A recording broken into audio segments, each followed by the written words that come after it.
आस्था foundation संचलित आस्था रोटी बँकेतर्फे यंदाची दिवाळी वंचित आणि गरजू बांधवांसोबत साजरी करण्यात आली। समाजातील उपेक्षित घटकांना दिवाळीच्या आनंदात सहभागी करून घेण्याचा हा अभिनव उपक्रम राबवण्यात आला।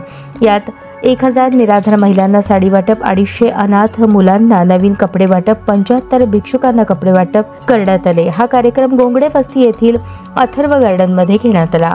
या उपक्रमांतर्गत अनाथ मुलांना नवीन कपड्यांचे वाटप, निराधार महिलांना साड्यांचे वितरण, रस्त्यावर राहणाऱ्या भिक्षुकांना अभ्यंग स्नान आणि फराळ वाटप करण्यात आले। याशिवाय अंध, अपंग, कुष्ठरोग वसाहतीतील महिला, HIV ग्रस्त महिला, पूरग्रस्त नागरिकांनाही दिवाळीचा आनंद देण्यात आला। संस्थेच्या स्वयंसेवकांनी विविध ठिकाणी जाऊन या समाज घटकांपर्यंत दिवाळीचा प्रकाश पोहोचवला। दिवाळी हा आनंद आणि प्रेमाचा सण असून वंचितांसोबत साजरी केल्यानेच त्याचा खरा अर्थ पूर्ण होतो, असे संस्थेचे विजयकुमार छंछुरे यांनी सांगितले। प्रथमतः भिक्षुक लोकांना पाहुणे मंडळींच्या हस्ते अभ्यंग स्नान घालण्यात आले। या कार्यक्रमासाठी प्रमुख अतिथी म्हणून भूमापन अधिकारी गजानन पौळ, BSNL मुंबईचे वरिष्ठ अधिकारी Amit Kamble, Lions club member Swaminath Kalshetti, Shivlal Harlekar, Mali family physician doctor Amit Bakale, समाजसेवक राजू हौशेट्टी हे प्रमुख पाहुणे म्हणून लाभले।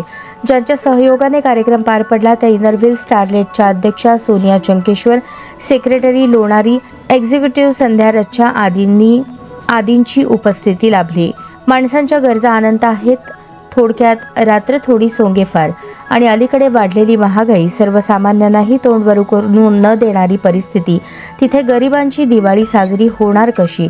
वंचितांनाही दिवाळीचा आनंद मिळावा या हेतूने गेल्या 11 वर्षांपासून आस्था रोटी बँक कार्य करत आहे। यावेळी प्रमुख पाहुण्यांचे मनोगत झाले।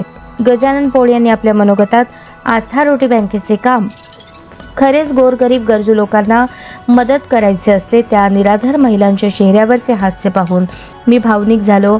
असे संस्था सोलापुरामध्ये खूप आहेत ज्या गोरगरिबांना सणावाराची जाणीव होऊ देत नाहीत, असे त्यांनी मनोगतात म्हटले।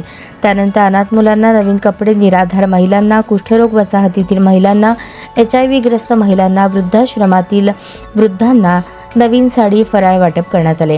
कार्यक्रम यशस्वी करण्यासाठी आस्थाच्या वतीने परिश्रम घेण्यात आले। यावेळी आस्थाचे ज्येष्ठ सभासद इंदुबाई छंछुरे, आस्थाचे सर्वेसर्वा विजय छंछुरे, निलिमा हिरेमठ, कांचन हिरेमठ, छाया गंगणे, पुष्कर पुकाळे, अविनाश माछरला, रवी गोयल, सूरज रघोजी, प्रकाश डोंगरे, अनिता तालिकोटी, संगीता छंछुरे, ज्योत्सना सोलापूरकर, नीता कुर्डे, सुरेखा पाटील, विद्या सिंगम, पतंजली योग समितीच्या स्वामी चराटे, भाटिया मॅडम यांनी सहभाग घेतला। कार्यक्रमाचे सूत्रसंचालन छाया गंगणे यांनी केले तर आभार प्रदर्शन विद्या सिंघम यांनी केले। या उपक्रमात स्थानिक नागरिक, स्वयंसेवक, सामाजिक कार्यकर्त्यांनी मोठ्या संख्येने सहभाग नोंदवला।